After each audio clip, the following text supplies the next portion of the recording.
Leave grey behind. Leave your old self behind. Leave ordinary behind.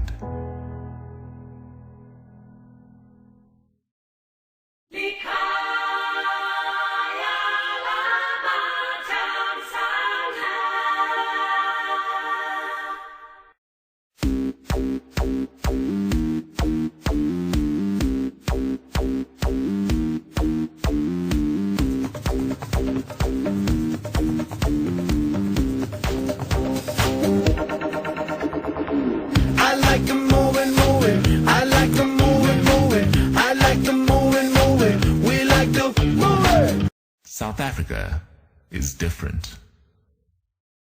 The you who leave South Africa won't be the same as the you who arrived. You'll find that there's nothing ordinary about this place, because you don't just visit South Africa, you will meet South Africa. You will meet the wide open beaches of the Wild Coast, and a chief whose ancestors have lived in the hills above the Guanyana River for 1,000 years. You'll meet a taxi driver and a shebeen queen who you will never forget.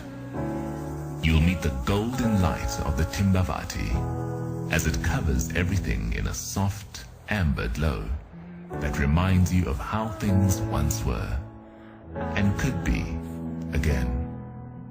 You'll meet a lady called Dani Anna in Boerkap, who will write her recipe for pickled fish on the back of the menu.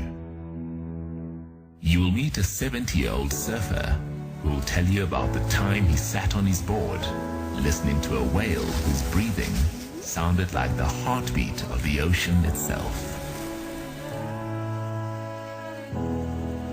You will go on a walk at night through the bush that you will never forget, because it was the night you felt you saw the stars for the very first time. You'll have supper under an acacia tree as the sun goes down, and giraffes gather by the watering hole. And years later, you'll find that the call of the hippo still seems to echo through your heart. You will meet South Africa, and you'll never be the same again.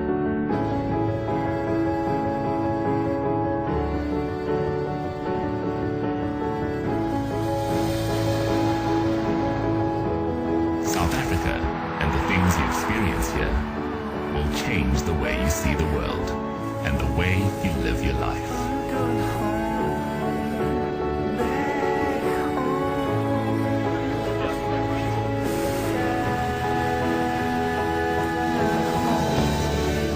Because when you open your arms to embrace this country, you'll find that the you who leave South Africa won't be the same you who arrived.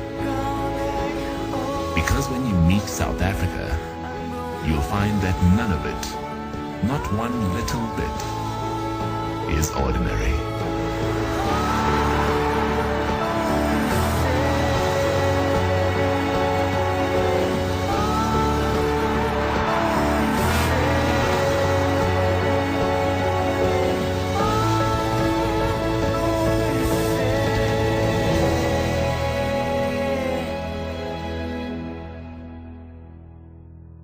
Tourism is an industry with great potential to foster development and create new employment opportunities in South Africa. Since the announcement in 2004 that the country would host the 2010 FIFA World Cup, there has been much tourism-based development. The country saw the construction of new hotels, the upgrading of existing ones, and the development of guest houses in the townships and in some rural areas. In the year 2010, the international tourist arrival in South Africa has reached an amount of 8,074,000. According to WTTC Tourist Arrival Report, South Africa's tourist arrival has since increased, due to the FIFA World Cup in 2010, with an increase in investment of building properties. We are beginning to see a lot of demand coming back. It is a steady growth, despite a slow growth. From the statistics, The year 2013 onwards look pretty interesting as the tourism industry in South Africa continues to grow. It seems to be related to the number of tourists that are made out of businessmen visiting the country for corporate purposes, and also many of them are opening new markets, which then influences the tourism trend in South Africa. With the increase in tourist arrivals in South Africa, this will also increase the tourism receipts. In the year 2003, the tourism receipts have increased drastically, as compared to 2002, due to the opening of air traffic between Johannesburg and Nairobi. Kenya and South Africa took steps in a bilateral arrangement to open up air traffic between the two countries. As a result, monthly passenger volumes ended up 69% higher than under the previously protected regime. The hosting of the 2003 Cricket World Cup has also attracted many tourists from all around the world to visit South Africa. This indirectly contributes to the increase in tourism receipts, due to the increase in international tourist arrivals. In 2003, South Africa started promoting their country's natural resources and beauty, as part of the package and benefit of traveling to South Africa. The market survey has also proven that most of the nation wants to travel for adventure purposes. With the promise that South Africa can provide the traveling preference, the world started traveling to South Africa for their vacation. South Africa can also be seen as providing a budget-friendly travel, as they aim for middle-income travelers. However, there was a decline in the tourist receipts in the year 2008 and 2009, due to the Great Recession faced by the country. People tend to save up instead of spending money on traveling during the recession period. In the 2003 to the year 2008, there was a relative increment in the contribution of tourism to South African economy. This is because during these years, the government of South Africa has seen South African nature and beauty as a potential to sustain their country, instead of gold, manganese, platinum and vanadium export. These resources are scarce.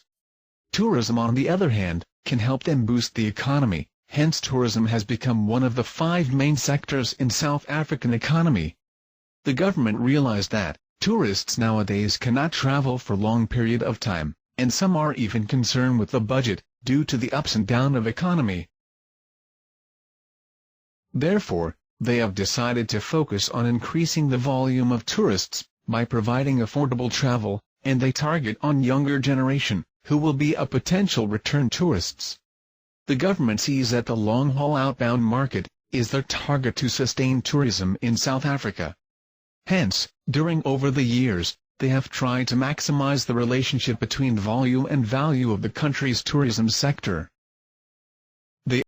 They also need more number of tourists than they already have in order to reduce the unemployment rate.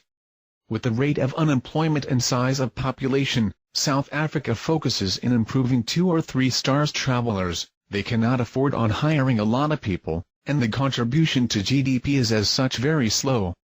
However, the government is looking forward to change and cater to the high-end tourists.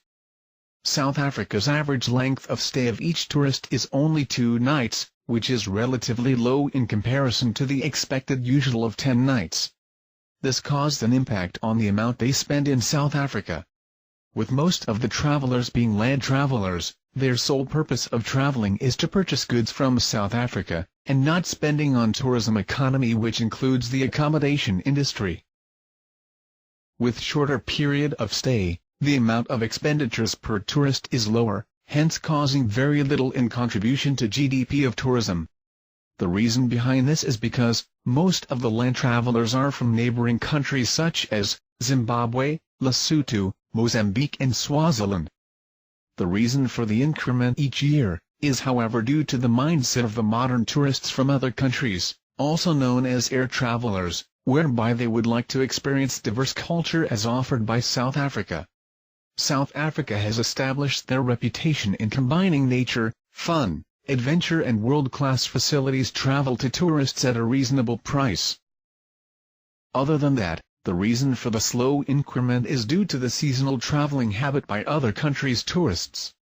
Most of them only travel at the end of year, for the reason to visit friends and family. with a habit of traveling increasing each year, it is still considered low, as compared to other countries, such as Australia, Brazil and Thailand. However, South Africa faced a slight downfall in the contribution of GDP of the tourism industry in the year 2008 to the year 2009, due to the global economic crisis.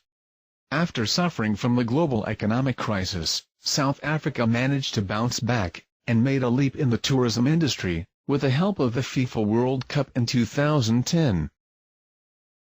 The event had increased the GDP, ever since till 2012, at the rate of South African rand 102 billion. It is still expected to grow by 1.7%, from 3.2% in the year 2012. Most of the spending, despite the majority of the tourists are businessmen, has been concluded to be from leisure spending. According to WTTC, most businessmen spend their trip for leisure, either before or after the business activity. The increase of GDP, although slow, it is still growing due to the investments increased in the year 2010. On the other hand, the total contribution of travel and tourism in South Africa to employment was approximately 1.4 million jobs in 2012. This is predicted to rise by 1.1% this year. By the year 2023, South Africa's travel and tourism sector is forecasted to support 1.7 million jobs, which is an increase of 2.1% per annum over the period. The travel and tourism in South Africa directly employs more people than the mining, communication services, automotive manufacturing, and chemicals manufacturing sectors. The number of people employed within the industry has gradually increased over the years, except for the year 2003, 2009 and 2010. In March of 2003, South Africa reached an all-time high of 31.2% of unemployment rate. For over a decade, the unemployment rate in South Africa has been among the highest in the world. With the advent of democracy in 1994, the African National Congress-led government had to simultaneously rebuild an economy staggered by sanctions, and prepare a disadvantaged black majority to compete in a rapidly globalizing world. Further complicating matters, just as poorly educated blacks surged into the labor force, the economy was shifting to more skills-intensive sectors like retail and financial services, while agriculture and mining, which had historically offered opportunities for common laborers, were in decline. Hence, the country's leaders invested heavily in schools, hoping that the next generation would overcome the country's racist legacy, but the failures of the post-apartheid education system have left many poor blacks unable to compete in an economy where accountants, engineers, and managers are in high demand. The shortage of skilled workers has constrained companies' ability to expand, economists say, and in some cases, professionals from other African countries have taken the jobs. The fall of tariff barriers since 1994 has also exposed industries like garment manufacturing to low-wage competition from Asia. As Chinese-made clothing has flooded the domestic market, the number of garment workers employed in South Africa has plummeted to 60,000, from 150,000 in the year 1996. If more than 300 factories violating minimum wages ultimately close down, 20,000 jobs or more could vanish. The scenario had led to the increasing labor supply, with stagnant labor demand in South Africa, when the government has fixed minimum wages that prevent employers from employing staff at a rate that both parties would be prepared to work for, or pay. A slight plunge can be seen from the year 2008 to 2011, regarding the total contribution of travel and tourism in South Africa to employment. There was a decrease of 124,900 jobs from the year 2008 to 2011, due to the Great Recession faced by the country, which originated from the United States subprime mortgage crisis that began in 2008. This was also contributed by the overinvestment during the year 2010 of foreign investors in South Africa, triggered by the after-effect of the boost in the tourism economy after the FIFA World Cup. However, the investments didn't produce the expected returns, hence, resulting in the decrease in employment, due to the abandonment of establishments by foreign investors. the market share of South Africa, of the world tourist arrival, has been increasing since before the year 2002, and despite the SARS outbreak in 2003, it has steadily increased, although the world tourism arrival statistics has decreased overall. Until the recession in the year 2009, there was a decrease of 26.9% in tourist arrival to South Africa. This however changes in 2010, with the FIFA World Cup, where the tourism economy in South Africa have a quick jump start to its former statistics, and it has been increasing since then. There are many challenges faced by South Africa that could be hindering the tourism industry. Crime remains to be one of the challenges faced by the country. There is a perception that, if people visited South Africa, they would be exposed to high levels of criminal activities. Prior to the World Cup event, visitors were concerned about high crime levels, but fortunately no major criminal events were reported. The tourism information in South Africa is also uncoordinated and inconsistent due to the inefficiency of the country's administrative management in the tourism department.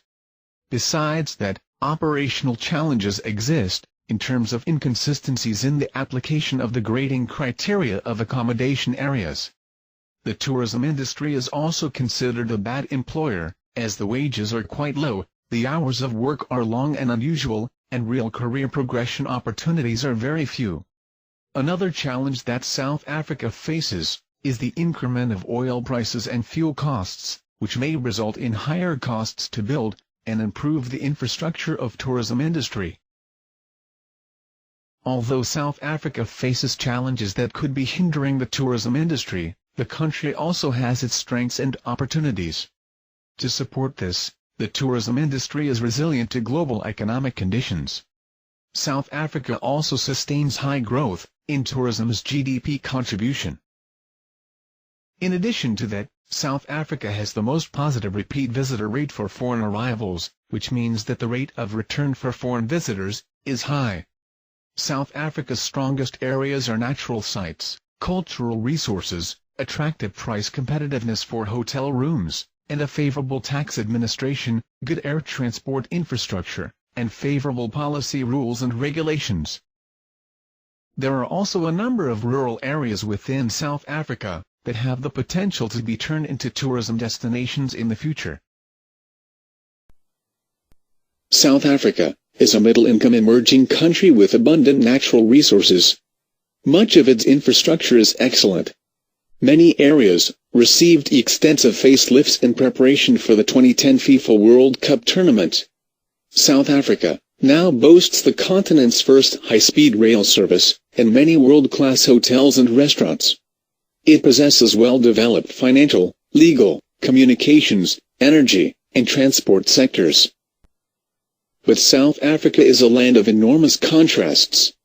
Its unemployment remains stubbornly high at 24%, and economic problems inherited from the apartheid era, including poverty, lack of economic empowerment among disadvantaged groups, and a shortage of public transportation, still exist. President Jacob Zuma has pledged to create 5 million jobs by 2020, but unemployment remains high, especially when youth unemployment is dangerously high. The country's economy has created 273,000 new formal sector jobs in the last 2 years.